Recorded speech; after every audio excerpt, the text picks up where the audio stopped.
Topic शुरू किया सी unit number 7 bulk properties of matter दा फर्स्ट पार्ट इलास्टिसिटी और उहदे विच असीं कुछ बेसिक टर्म्स जिस तरह deforming force, restoring force, stress, its types, strain, its types वो लिखियां सी है ना। हुण लिखो हैविंग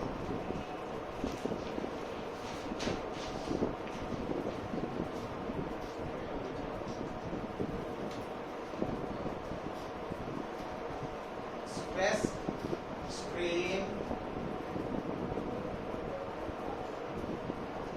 relationship, graph.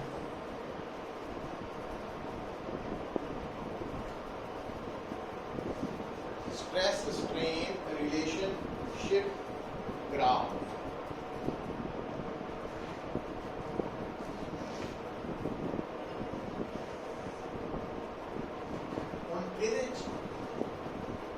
प्रैक्टिकली की किया जाता जो साइंटिस्ट है वो डिफरेंट मटीरियल्स जिन्ने भी मटीरियल्स है जिन्हों तो असी कोई ना कोई एप्लायंस तैयार करना, इंस्ट्रूमेंट तैयार करना तो उसकी स्टडी करते हैं इलास्टिसिटी पॉइंट ऑफ व्यू। हुण देखो मतलब ये जो आप इस टॉपिक की रेलेवेंस समझिए बई डेली लाइफ क्यों कितने है, असी तो जस्ट वो एक इंट्रोडक्शन पढ़ रहे हैं तो वो है हुण जिद्दां मान लो तुसी चेयर ते बैठे हैं है ना। हुण ये चेयर इस गल नूं ध्यान च रख के बनाई गई है भी इस चेयर नूं बनाने पिछे मटीरियल जिहड़ा यूज होया वो इस तरह यूज किया गया कि बैठन वाला बंदा जो नॉर्मल वेट का है 80, 90, 100, 150 किलो तक तो ये चेयर सरवाइव कर जाएगी, मतलब वो वेट नूं अफोर्ड कर लेगी, टुटेगी नहीं है ना। तो कई बार इदा भी होंदा पापा भी सस्ती हल्की चेयर ले ली तो जो चौथी बारी बैठन लगे हैं तो कई बार प्लास्टिक चेयर्स नाल इदा हो जाता वा है ना भी लाती टुट गई वो बैठे बैठा बंदा थले डिगदा। या अगर आप देखिए कि ये मटीरियल्स की जी टेस्टिंग है क्यों की जाती, क्यों टॉपिक आप स्टडी करते हैं जिदा व्हीकल ही है। हुण व्हीकल जो चल रहा चाहे एक्टिवा, मोटरसाइकिल, कार, स्कूटर, बस, ट्रक तो वो लगातार फोर्स लग रही है और इंडिया च तो खास करके जोड़े व्हील्स है वो खड्डियां च जाके वजते हैं क्योंकि आप पिछों सही सड़क तो आने तेज अचानक अगे खड्डा तो बिच जोर की वजह है ना। हुण जे मान लो जिहड़ा टायर का रिम है, व्हील का रिम है बेसिकली अगर वो हल्के मटीरियल का बनया होए तो वो रोज़ ही जो हालात है कि महंगा ही हो जाएगा ना, मतलब राइडिंग स्मूथ ना रहे। तो कहने का मतलब किस जगह पे कितनी स्ट्रेंथ का मटीरियल यूज होना वो ये टॉपिक आप पढ़ते हैं। तो इस टॉपिक के विच साइंटिस्ट की करते हैं हर मटीरियल की चाहे स्टील है, कॉपर है, आयरन है या अलॉयज है अलग अलग तरह के तो उन्होंने स्टडी करते तो की करते उन्होंने ऊपर डिफॉर्मिंग फोर्स लगाते हैं। डिफॉर्मिंग फोर्स लगाने नाल की पैदा होनी उन्होंने अंदर restoring force. Restoring force per unit area में की कहते आप स्ट्रेस। और क्योंकि स्ट्रेस जो पैदा हुई बॉडी डिफॉर्म हो चुकी है और जो बॉडी डिफॉर्म हो गई उसका मतलब है बॉडी की कॉन्फ़िगरेशन चेंज हो गई है और बॉडी की कॉन्फ़िगरेशन चेंज होने का मतलब है स्ट्रेन भी पैदा हो। स्ट्रेस तो स्ट्रेन दोनों नोट कर ले। अगली बार की किया स्ट्रेस नूं चेंज करता। स्ट्रेस कितना चेंज होनी है, डिफॉर्मिंग फोर्स चेंज करके। तो जो स्ट्रेस चेंज होनी है वो कॉरस्पॉन्डिंग स्ट्रेन नवी कितनी हुई है, पहले वर्गी रह गई कि बदल गई। वो सारा कुछ रिकॉर्ड टेबल बना लें आप, और टेबल बना के जो उहदा ग्राफ प्लॉट किया जाता अपना सिर्फ ग्राफ ही याद रखना, तो सानू ज़्यादा कंसर्न नहीं है इस लैवल पे। तो देखने च की आंदा पुत्र, हुण देखो जिहड़ा स्ट्रेस स्ट्रेन ग्राफ है जदों असीं उहनूं प्लॉट करना तां असीं स्ट्रेस वर्टिकल की तरफ और हॉरिजॉन्टल की तरफ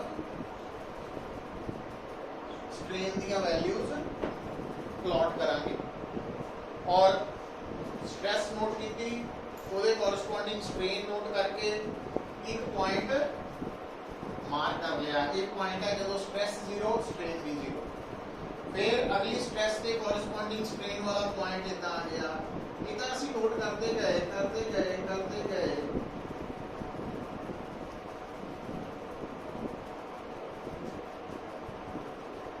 मतलब इहदा ग्राफ जिहड़ा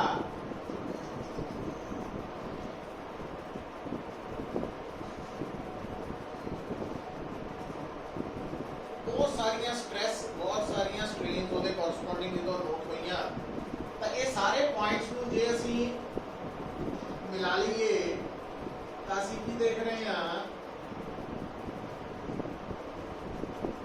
O तो लैके A तक पॉइंट्स को मिलान के स्ट्रेट लाइन आई, पर उस तो अगे बेंड आ गया। फिर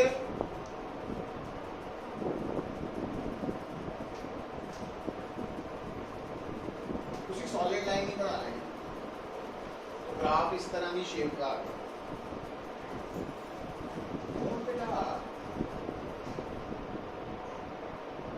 जितने तक ये ग्राफ स्ट्रेट लाइन है O to A, तो अगर असी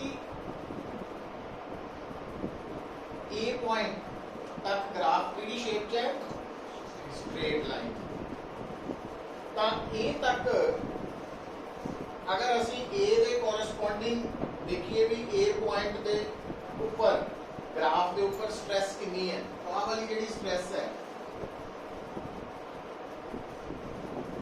इनू असी प्रोपोर्शनल लिमिट कह देते हैं, क्योंकि इतने तक स्ट्रेस और strain directly proportional to each other है, क्योंकि जो दो variables directly proportional to each other होते हैं उन्होंने ग्राफ की शेप का बनता इंक्लाइन स्ट्रेट लाइन। अच्छा, और उसका मीनिंग की मान लो एक गल समझाने का वे मैं दसन लगा, मान लो साढ़े सामने इदा का ग्राफ बनया और इतने कोई वैल्यू लिखी है सपोज 2500, वैसे मैं गल कर ਇਹਦਾ मतलब जिस मटीरियल के लिए ये ग्राफ बनया वा, अगर उस मटीरियल के ऊपर 2500 तक स्ट्रेस लगाई जाए या उस तो घट तो एक तो स्ट्रेन स्ट्रेस से की होएगी डायरेक्टली प्रोपोर्शनल, ते दूजा जे मान लो इस जिस मटीरियल लिए ग्राफ है उस मटीरियल पे असी स्ट्रेस लगाई प्रैक्टिकली 2300 और वो स्ट्रेस हटा ली। जदों स्ट्रेस हटा ली तो असी देखांगे कि वो जी बॉडी है स्ट्रेस हटाने ते पूरी तरह नाल 100% पहले वर्गी हो जाएगी। अगर असी स्ट्रेस लगाती 2350 तावी स्ट्रेस लगाने ते बॉडी डिफॉर्म है, जदों हटा लांगे बॉडी वापस 100% पहले वर्गी हो जानी। अगर मान लो असी स्ट्रेस लगाती 2500 बॉडी डिफॉर्म हो गई, जदों हटा ली तावी बॉडी 100% पहले वर्गी हो जाए। और जे असी स्ट्रेस 2500 तो से 2550 लगाती तो इसका मतलब पॉइंट लगभग आ गया 25 तो बाद गई ना 100। हुण अगर असी स्ट्रेस डिफॉर्म हो गई। हुण असी वो डिफॉर्मिंग फोर्स हटा ली तो असी देखांगे कि बॉडी 100% रिगेन नहीं करेगी, ओरिजिनल शेप पूरी तरह नाल नहीं होएगी। हाँ, कितनी होएगी? 99.99%, मतलब ऑलमोस्ट 100% ही है, पर थोड़ा जिहा फर्क तो है, बट इनू इन्नी नू माफ कर देने आपां। तो आ जिहड़ा पॉइंट है बेटा बी, इसका मतलब जे असी बी तक स्ट्रेस लगा के हटाने आ तो बॉडी स्ट्रेस हटन दे थोड़ा जिहा इन्ना स्ट्रेन रह गई, हल्की जी स्ट्रेन रह गई, डिफॉर्म हो गई, बट वो नेग्लिजिबल है। तो इस करके असी आ जिहड़ा बी पॉइंट है, मैं कितनी वैल्यू दसी सी 2550, तो इत्थे तक दी स्ट्रेस नू असी की कहना? Elastic limit. किहड़ी लिमिट? इसका मतलब इलास्टिक लिमिट किसी भी मटीरियल की वो मैक्सिमम स्ट्रेस है जिथे तक स्ट्रेस लगाते वो मटीरियल डिफॉर्म हो जाएगा, ते उन्होंने हटाते वो मटीरियल ऑलमोस्ट वापस पहले वर्गा हो जाएगा। और आप मन सकते हैं, एग्जैक्टली तो नहीं, बट मन सकते हैं कि बी पॉइंट तक ग्राफ ऑलमोस्ट है, थोड़ा जिहा बेंड आ चुका, बट इनू ऑलमोस्ट स्ट्रेट मनिया जा सकता, पर उस तो बाद बेंड बहुत ज्यादा आ गया। तो एक तो साडे सामने एक टर्म आएगी इलास्टिक लिमिट। तो इलास्टिक लिमिट का की मतलब है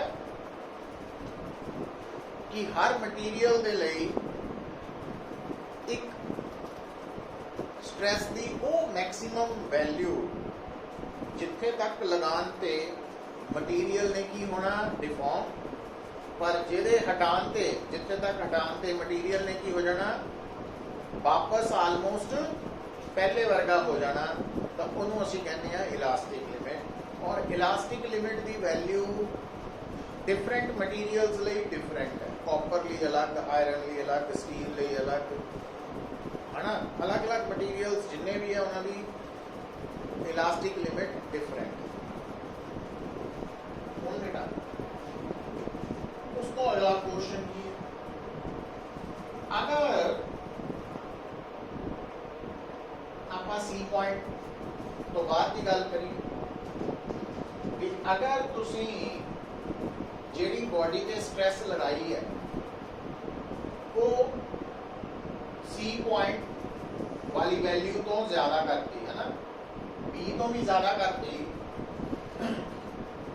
तो की होना पुत्र? आप की देखते हैं कि मान लो जिदा कार ही, कार के ऊपर कोई चीज आके टकराई, नवी कार लई है, कोई चीज आके टकराई, है ना?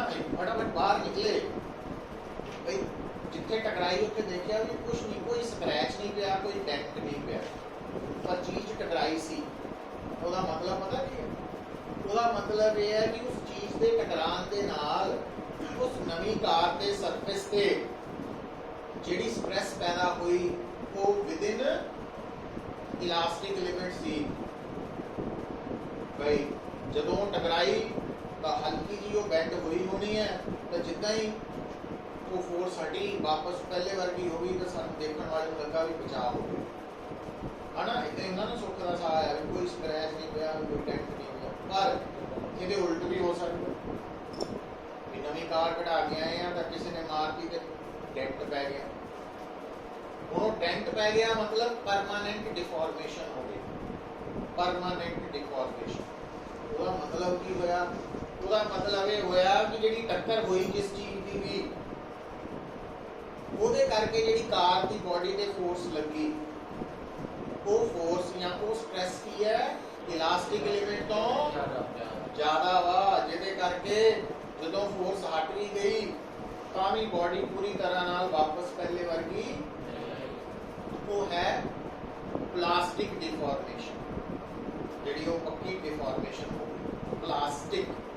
ਜਦ ਕਿ ਇੱਥੇ ਤੱਕ B ਤੱਕ ਕਿਹੜੀ ਡਿਫਾਰਮੇਸ਼ਨ ਹੁੰਦੀ ਹੈ? ਇਲਾਸਟਿਕ। और B तो अगे आ वाली डिफॉर्मेशन है प्लास्टिक डिफॉर्मेशन। तो हुण बेटा दोनों की अपनी अपनी एडवांटेज भी है, डिसएडवांटेज भी। जिदा कल भी गल की देखो हुण आ जिहड़ा प्लास्टिक रीजन है और आ इलास्टिक रीजन है। तो अगर मान लो किसी मटीरियल के लिए, किसी भी मटीरियल के लिए साइंटिस्ट ने जो ये ग्राफ बना के देखा तो उन्होंने की देखा कि एक्स मटीरियल के लिए ये वाला जो प्लास्टिक रीजन है ये थोड़ा लेंथी है, बड़ा। पर कई इदा के भी मटीरियल्स है जिन्हों का प्लास्टिक रीजन बहुत छोटा होता है। तो हुण जे असीं उहनूं प्रैक्टिकली देखिए, मान लो तुहाडे कोल एक मैटल दी थिन शीट है, पतली शीट, मोटी नहीं, मोटी का जोर लग जाना ना, आप अपनी गल नूं समझाउण लई। पतली शीट है तो तुहानूं कोई कहंदा इस शीट नूं बेंड करो, हुण तुसीं फिर वही गल, जे तुसीं उस शीट नूं हल्का जिहा बेंड करके हल्का जिहा छड्डदे आ वो वापस फिर सीधी हो जानी, पता ही नहीं लगना बेंड की थी कि नहीं। जो तक उन्होंने बेंड करी रखा ठीक है, नहीं छड्डिया तो पहला वर्गी वो तो हो गया भी असी जिहड़ा जोर लगाया वो कि विदिन इलास्टिक लिमिट है। पर जे मान लो असी ज़्यादा जोर लगाना शुरू करता एक स्टेज ते जाके वो इतना बेंड होंदी है, टुटी नहीं, वो बेंड हो गई, पर जो छड्डिया तो अपने आप सीधी नहीं होना, तो जे उन्होंने सीधी करांगे भी तो विच वो लाइन जी आ जाती है। इसका मतलब असी किहड़ी लिमिट क्रॉस करके फोर्स लगाती सी? Elastic limit. वो परमानेंट डिफॉर्मेशन हो गई, पर वो टुटी नहीं। पर तीजी तरह के मटीरियल साडे कोल जिहड़े है वो है, मान लो तुहानूं मैटल शीट की जगह ग्लास की, कच की पतली जी शीट फड़ा दी है, तो तुहानूं कहिए पुत्र इनू बेंड करो, तुसीं उहनूं हल्का जिहा जदों बेंड करोगे तो वो बेंडिंग इन्नी घट होनी है भी अखां नाल सानूं नज़र, कल भी मैं गल समझाई सी, नज़र नहीं आनी। तो आपां हल्की जी फोर्स लगाई वो बेंड हो जानी है पर नज़र नहीं आनी। जे उहनूं माइक्रोस्कोप के अंडर स्पैशल अरेंजमेंट करके देखांगे तो पता लग जाएगा भी हाँ बेंड हो गई। जो फोर्स लगानी बंद करती पहले ही सीधे वर्गी हो गई। पर जे तुहानूं उदां ही मैटल शीट बन रही है, जोर लगा के हईशा करिए है ना, तो की हो देखो बेंड परमानेंट नहीं होनी, वो परमानेंट होने तो पहले ही टुट जानी है।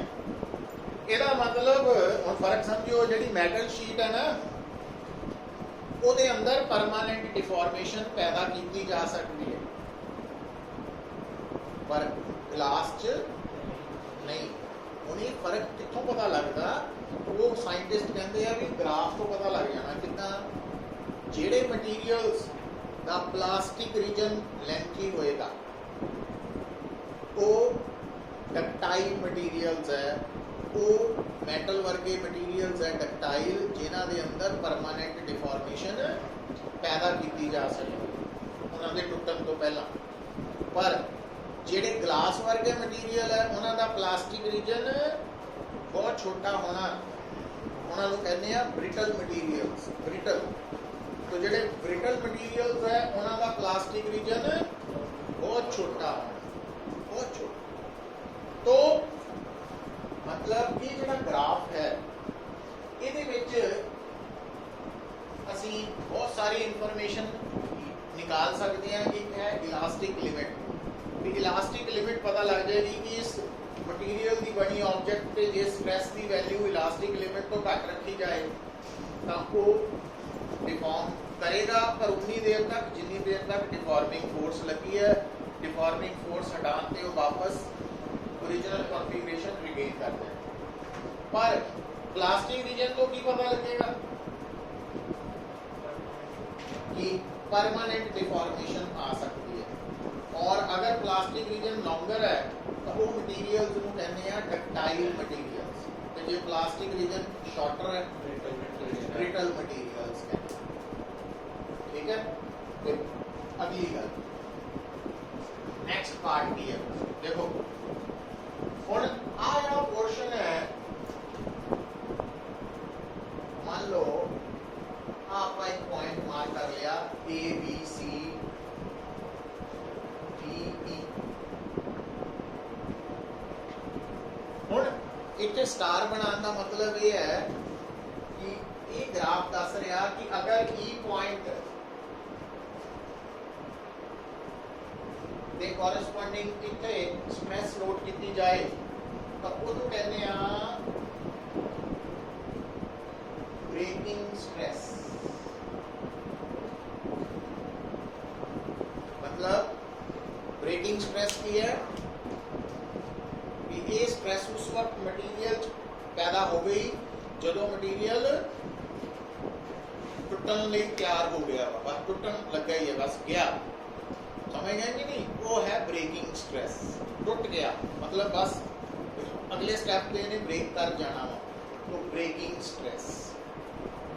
तो ब्रेकिंग स्ट्रेस इलास्टिक एलिमेंट और डक्टाइल है कि नहीं है, या ब्रिटल है कि नहीं है, ये सारा कुछ इस ग्राफ को पता लगता है। सब तो पहला इस ग्राफ को प्लॉट कर लो, फिर आप ये बारे 2-4 लाइनां नोट कर लो।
ग्राफ ऊपर है, कंक्लूजन थले।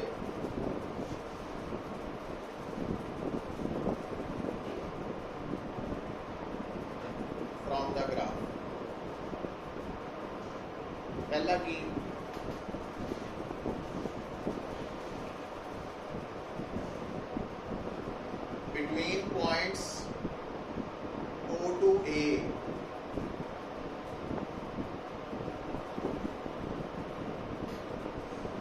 stress strain graph is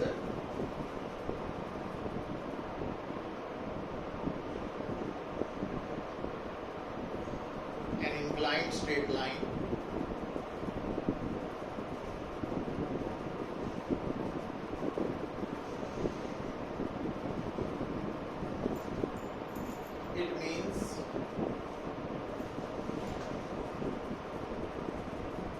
in this region stress is directly proportional to strain. In this region stress is directly proportional to strain.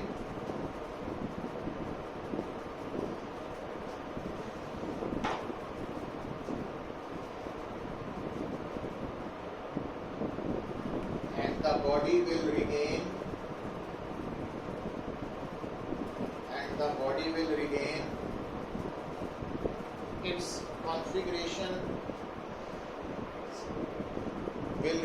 its configuration completely after the removal of deforming force.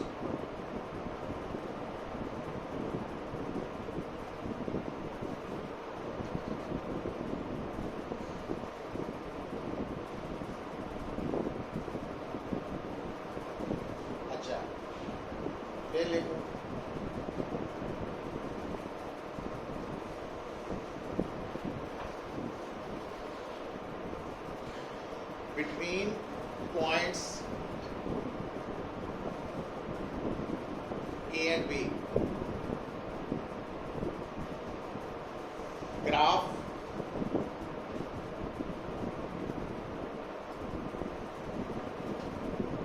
is slightly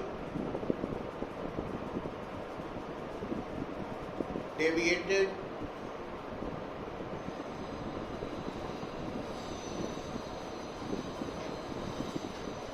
but up to point B,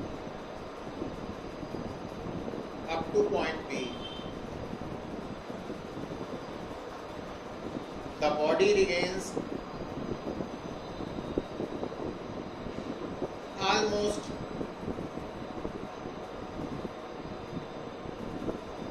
original configuration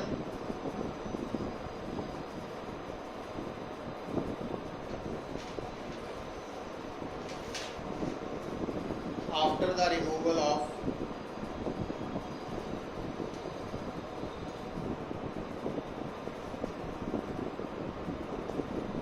deforming force.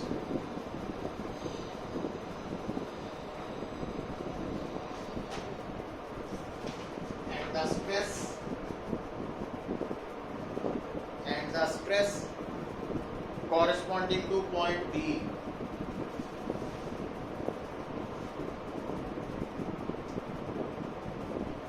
is called elastic limit.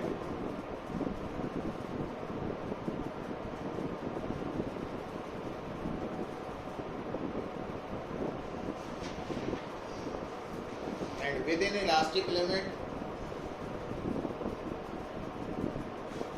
stress is directly proportional to strain.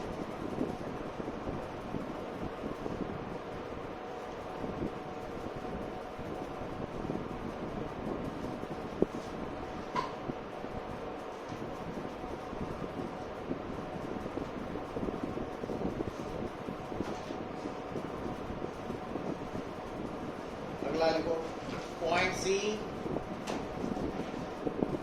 is called yield point, Y-I-E-L, yield point, and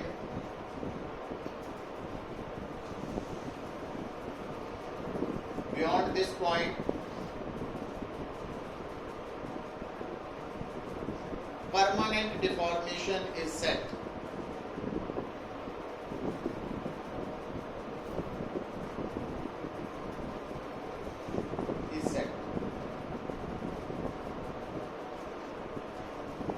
this region is called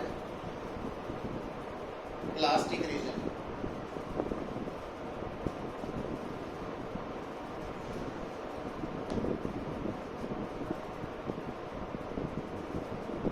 Longer the length of, note करके लिख ले, note कर लो ना लिख, क्योंकि additional होता है ना पॉइंट्स एक.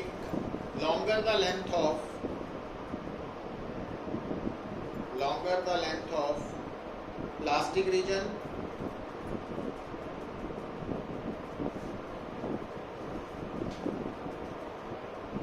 more ductile the material will be.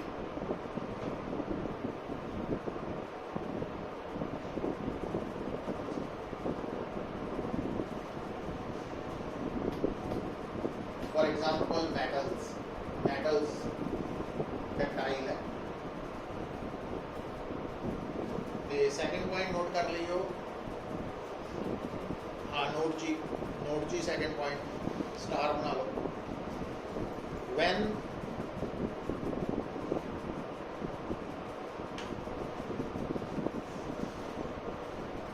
plastic region is almost zero,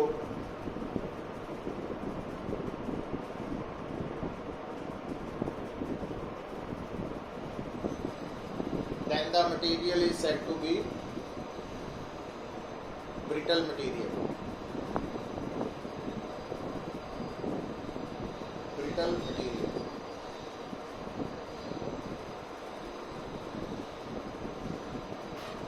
For example, glass.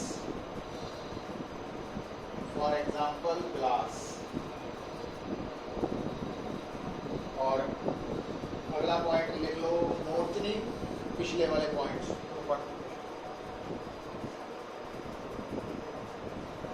तो पॉइंट ई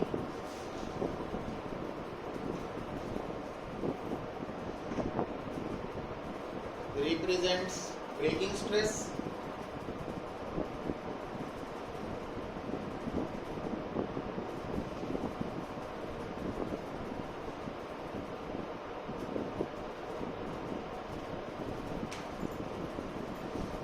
तो ब्रेकिंग स्ट्रेस उन्हें गल समझनी बड़ी जरूरी है. देखो नोट करके लिखियो.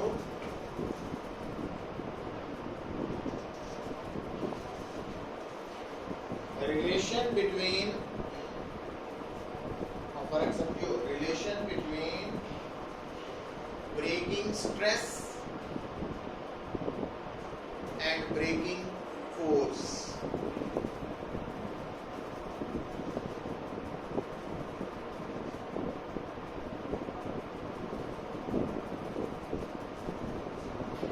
देखो क्योंकि साइंस का पता है कि स्ट्रेस होती है फोर्स पर यूनिट. इसका मतलब अगर ये ब्रेकिंग स्ट्रेस है तो एक तरीके की फोर्स बन जानी ब्रेकिंग फोर्स. तो ब्रेकिंग फोर्स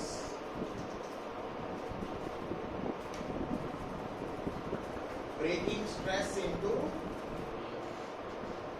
एरिया. तो हुण इत्थे आपां कंसेप्ट नूं समझना की है. देखो बेटा आ मैं शो कर देना.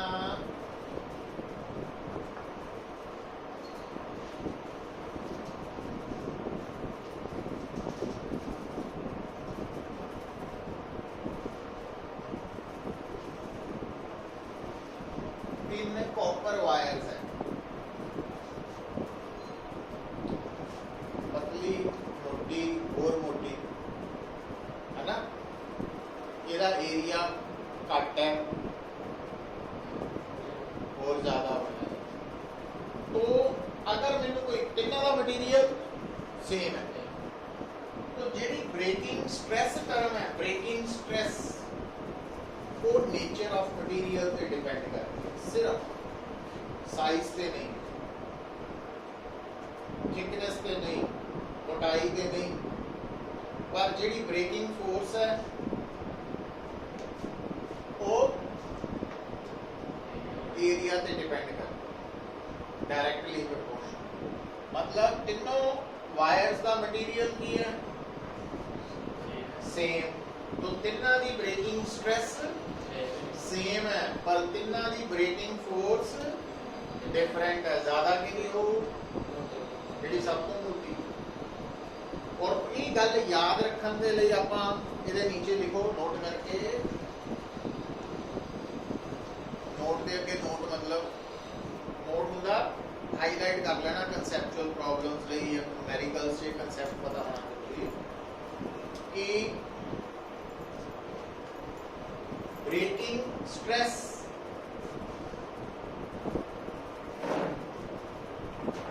depends only on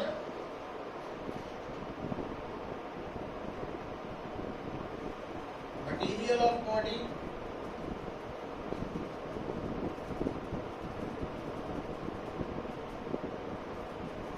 but braking force depends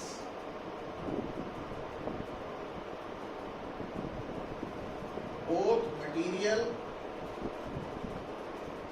as well as thickness, मोटाई।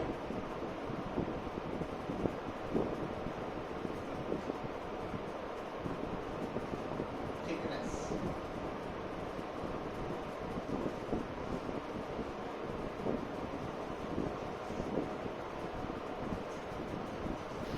ठीक है। तो ब्रेकिंग फोर्स के ब्रेकिंग स्ट्रेस ਨੂੰ मिक्स नहीं करना, दोनों अलग है।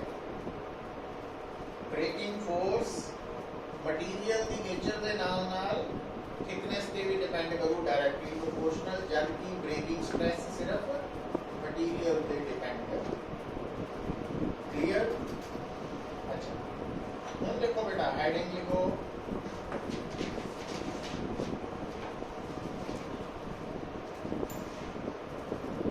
तो हम सारे सामने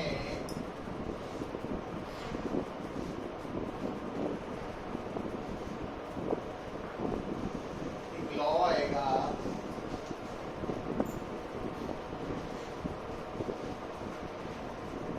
Hooke's law.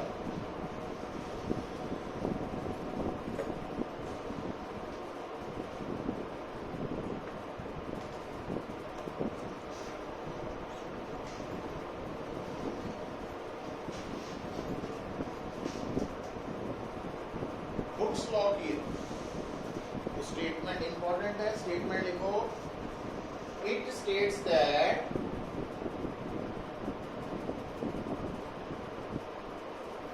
within elastic limit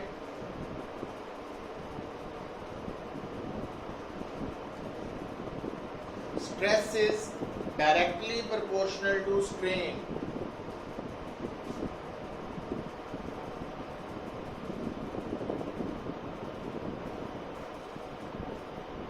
और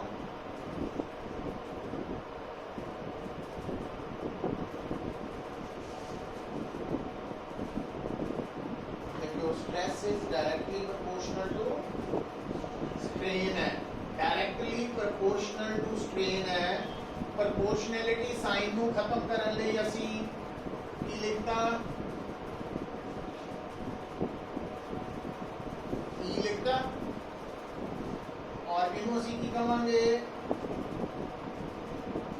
constant of proportionality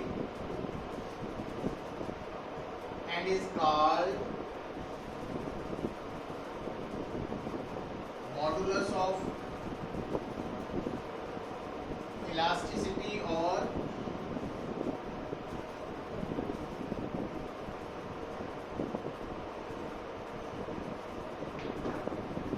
coefficient of elasticity।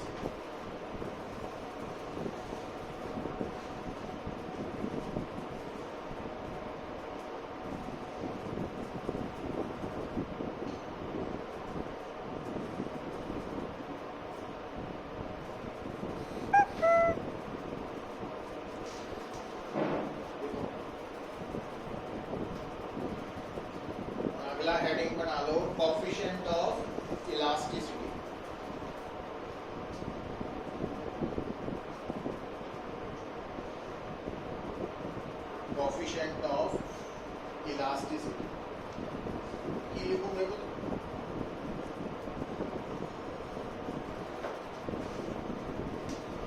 Stress है coefficient of elasticity into strain ई की हो गया स्ट्रेस ओवर तो देखो कोएफिशिएंट ऑफ इलास्टिसिटी की बन गया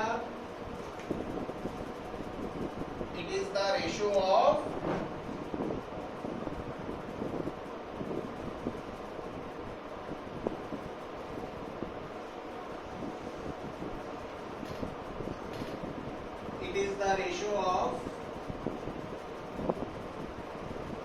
stress to strain.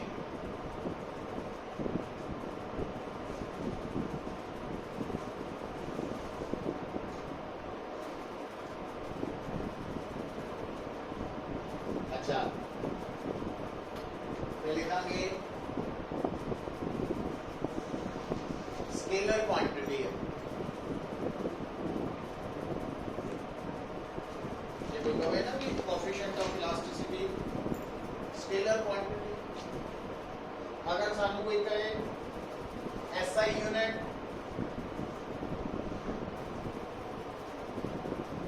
क्योंकि स्ट्रेन का यूनिट लेस क्वांटिटी लिखी सी कल ਇਹਦਾ मतलब सिर्फ स्ट्रेस वाला ही है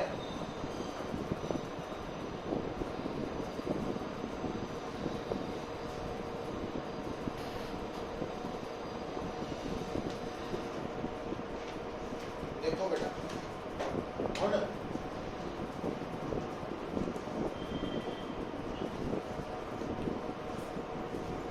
लिखो significance of अगला हेडिंग बना significance of coefficient of elasticity ਇਹਦਾ फायदा की होएगा sir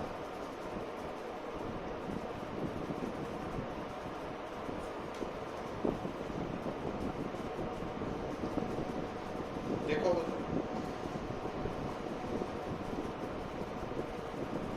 higher the value of coefficient of elasticity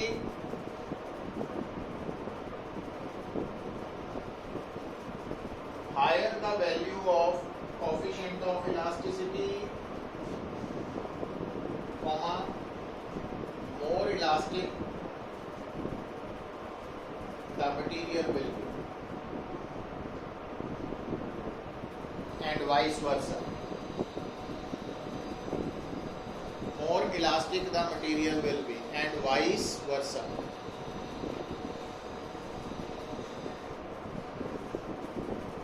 हुन अगली गल भी समझ जाओ नोट करके लिखो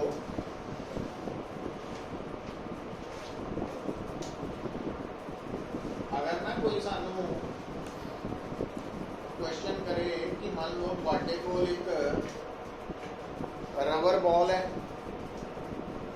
ते एक स्टील बॉल है इन्हां चों ज़्यादा इलास्टिक केड़ी है तो केड़ा आंसर आऊ रबर है ना वो किदा वो एक इंप्रैशन बनिया वा कि असी अब जनरल जिहड़ा लाइफ दे विच गल करते हैं कि इलास्टिक उहनूं मनते हैं पुत्तर जिहनूं आसानी नाल खिंच दईए ये इलास्टिक ज़्यादा वा है ना जद कि फिजिक्स दे विच इलास्टिक बॉडी उहनूं मनना वधिया इलास्टिक बॉडी जिहनूं डिफॉर्म करना जिहदी कॉन्फिगरेशन नूं चेंज करना मुश्किल है मुश्किल आसान नहीं हुण जे मैं गल एक समझा के पूछां कि रबर और स्टील बॉल चों ईजिली डिफॉर्म करना किहनूं पॉसीबल है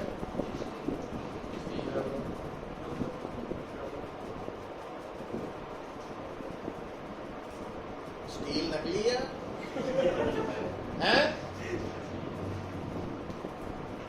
स्टील के रबर रबर तो रबर वाली बॉल नूं मतलब डिफॉर्म करना ईजी है मुश्किल किहनूं है तो फिजिक्स दे विच इलास्टिक बॉडी वधिया केड़ी है ज़्यादा इलास्टिक केड़ी है जिहदी शेप नूं साइज नूं कॉन्फिगरेशन नूं डिफॉर्म करना मुश्किल है जिहदे कोएफिशिएंट ऑफ इलास्टिसिटी दी वैल्यू ज्यादा वा। तो इतने नोट करके लिखो, इन फिजिक्स पता होना चाहिए ना पढ़ते वक्त।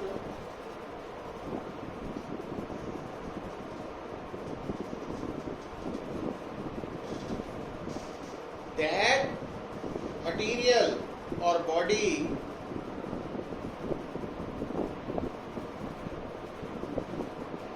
is considered to be more elastic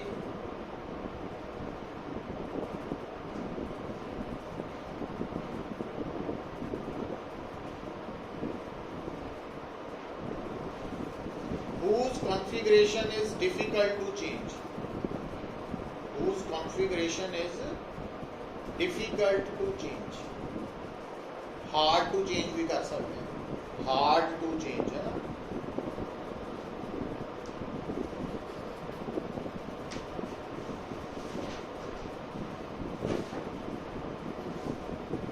So more elastic body will have, ऊपर लिख भी चुके हैं, दोबारा फिर रिपीट करें। सो more elastic body will have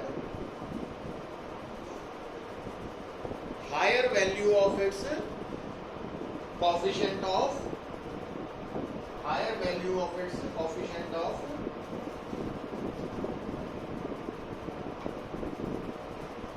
elasticity।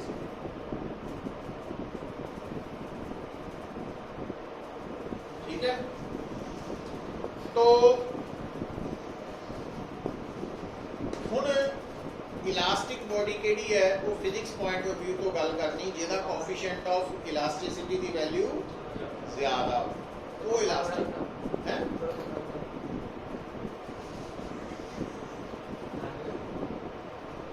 Elasticity घट है। हुण देखो, लिखो पुत्र, नोट करके लिखियो कंसेप्चुअल प्रॉब्लम लई। The value of coefficient of elasticity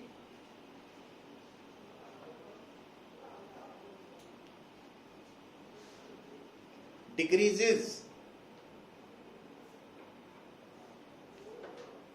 with the rise in temperature।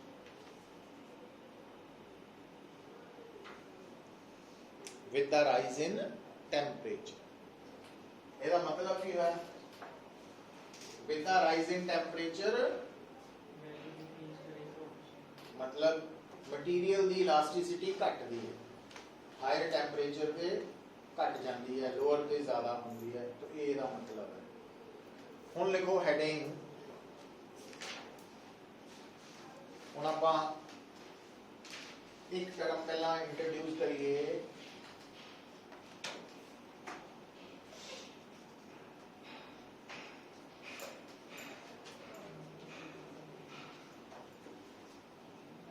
Elastic fatigue.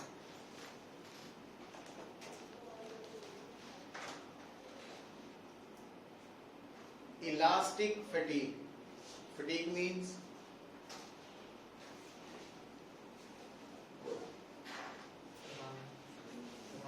थकान, थक गए पढ़ पढ़ के कि नहीं?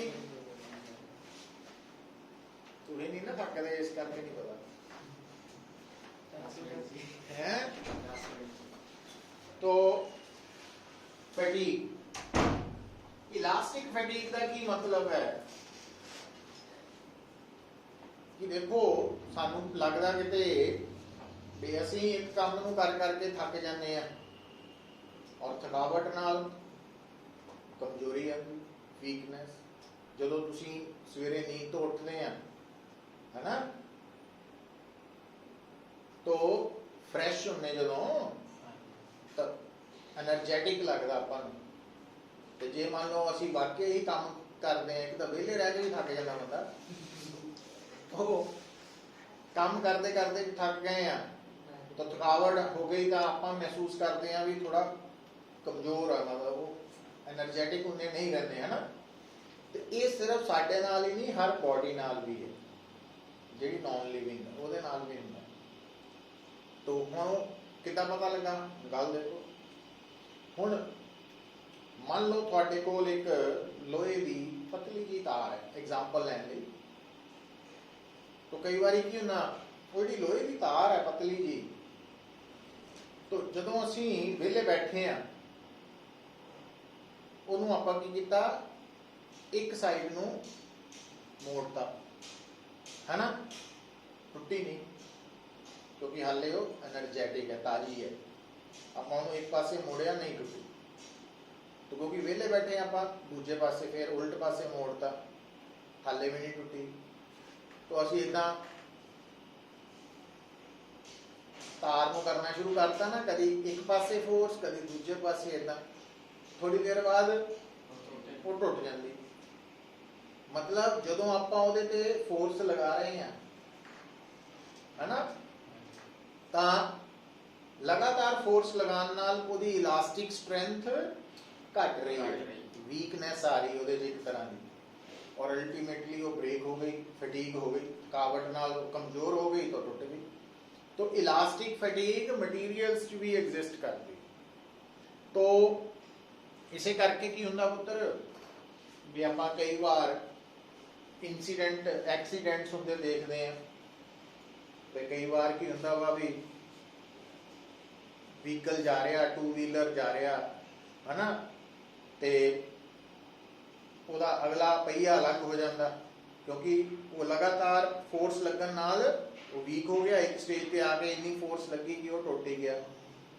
या आपां देखते हैं मशीन्स दे नाल भी एक्सीडेंट होंदे आ कि मान लो एक मशीन ते वर्कर काम कर रहे हैं तो अचानक मशीन का एक पार्ट चलते चलते अलग हो गया। उसका कारण की है कि वो पार्ट की इन्नी थकावट हो गई कि उसकी इलास्टिक स्ट्रेंथ बहुत घट गई है और वो आसानी नाल टुट गया। तो जिहड़ी इलास्टिक फटीग है, इसका मतलब की है कि हर मटीरियल जिहड़ा वा अगर उहदे ते लगातार फोर्स लगाई जाए तो उहदी इलास्टिक स्ट्रेंथ घटदी है, और उहनूं असीं इलास्टिक फटीग कहने हैं। तो लिख लो इलास्टिक फटीग की है,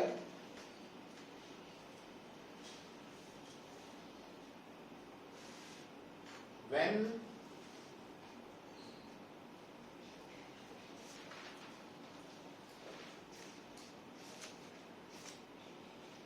a periodic force is applied on a body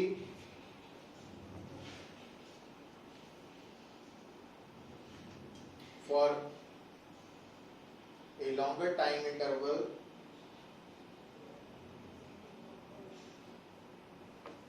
its elastic strength is decreased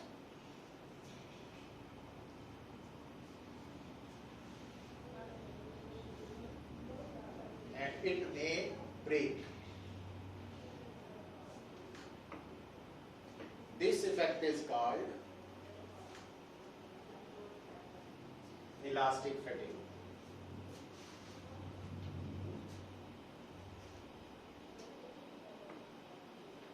ठीक है।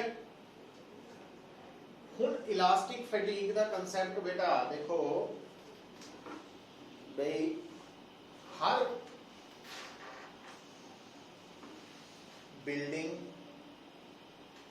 जिहड़ी है अगर आप उन्होंने रेनोवेट नहीं करांगे तो वो टाइम के नाल अपने आप डिमोलिश हो जाती है। जिस तरह कई एक्सीडेंट फिर वही गल असी देखते हैं कि जिस तरह पुराने शहर के एरियाज के विच बहुत पुरानिया बिल्डिंग्स बनिया हुई, उन्होंने मतलब लाइफ स्पैन 100 साल या उस तो भी ज़्यादा हो चुका, पर क्योंकि वो ज़्यादा कोई उन्होंने रेनोवेट नहीं कर रहा, इस करके कोई हिस्सा डिग जाता नीचे और वो एक्सीडेंट भी हो सकता नीचे जा रहे दे नाल। तो हुण सिर्फ इत्थे ही नहीं है, जिन्ने ब्रिजेस है इन्हां दा भी एक लाइफ स्पैन है, बिल्डिंग्स का भी है। तो एक्चुअली ब्रिजेस के ऊपर जो व्हीकल्स पास करते हैं तो उन्होंने की कर ब्रिज से की लग रही है फोर्स, तो वो day by day elastic strength घटती है। इसे करके फिर कई बार उन्होंने रिपेयर करने के लिए बंद करते हैं फिर, है ना। एक तरह का उन्होंने रिपेयर करने का मतलब वही है भी जिदा असी राती थक गए हैं ਜਾਂ ਦਿਨੇ ਕੰਮ ਕਰਦੇ ਥੱਕ ਗਏ ਆ, ਫਿਰ ਕਈ ਕਹਿੰਦੇ ਆ ਵੀ ਚਾਹ ਜੂਸ ਲੈ ਆਓ, ਰੋਟੀ ਲੈ ਆਓ, ਆਪਣੇ ਆਪ ਨੂੰ ਰਿਪੇਅਰ ਕਰ ਰਹੇ ਨਾ ਜਿਹੜੇ ਸੈਲਸ ਹੈ ਰੈਸਟ ਦੇ ਕੇ। ਤਾਂ ਉਹੀ ਸੇਮ ਚੀਜ਼ ਉੱਥੇ ਹੋ ਰਹੀ ਹੈ। ਤੋ ਇਲਾਸਟਿਕ ਫੈਟੀਗ ਜਿਹੜੀ ਹੈ ਉਹ ਹਰ ਜਗ੍ਹਾ ਤੇ ਐਗਜ਼ਿਸਟ ਕਰਦੀ ਹੈ। ਇਸੇ ਕਰਕੇ ਕਈ ਵਾਰ ਕਨਸੈਪਚੁਅਲ ਪ੍ਰੋਬਲਮ ਆ ਜਾਂਦਾ। ਲਿਖ ਲਓ ਕੁਐਸਚਨ, bridges are declared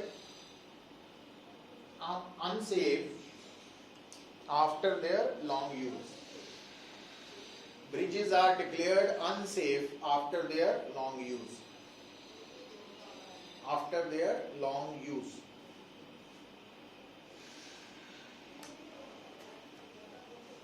तो इसका आंसर की है वाई कारण। तो आंसर है due to elastic fatigue. Their elastic strength has, due to elastic fatigue, their elastic strength has decreased, घट चुकी है।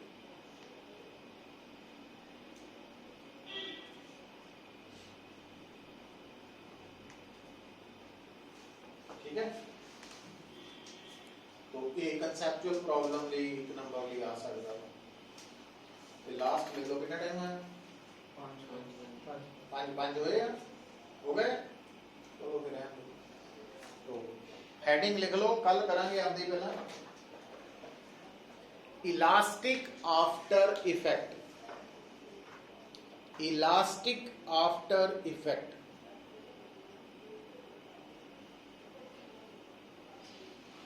कल। तो हुण तक जिन्ना टॉपिक किया वा